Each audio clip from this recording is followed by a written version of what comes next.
దేవాలయాలకు పోవాలని, తీర్థయాత్రలు పోవాలని ఎంతో సంతోషంగా కుటుంబాలతోటి పోతుంటాం.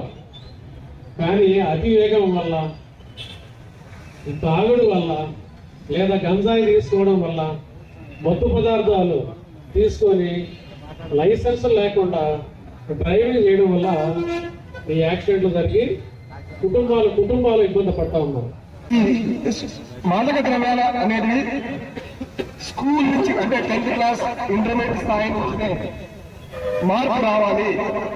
ఆ మార్పు వస్తే అది లైఫ్ లో మంచి భవిష్యత్తుకి తయారు కావడం, మంచి భవిష్యత్తుని నిర్మించుకోవడానికి ఉపయోగపడుతుంది. అంతేగాని ఎలాంటి అవగాహన లేకుండా ఇప్పుడు ఏమి చూసాం.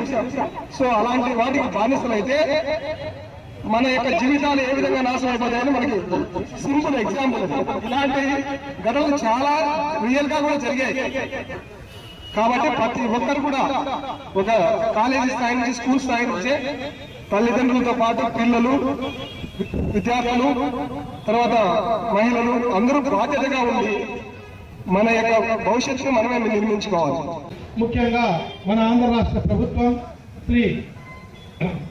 శ్రీయుతులు పెద్దలు నారా చంద్రబాబు నాయుడు, ఈ రాష్ట్ర ముఖ్యమంత్రి వర్యులు, దీన్ని ప్రత్యేకమైనటువంటి చొరవ తీసుకొనేసి ఈరోజు మా DGP sir Harish Gupta sir, మరి రాష్ట్ర ప్రభుత్వం హోమ్ మినిస్టర్ అనితమ్మ గారు, వీళ్ళంతా కలిసి విజయవాడలో పెద్ద ఎత్తున ఈ యాంటీ డ్రగ్ డేగా దీన్ని సెలబ్రేట్ చేస్తున్నారు.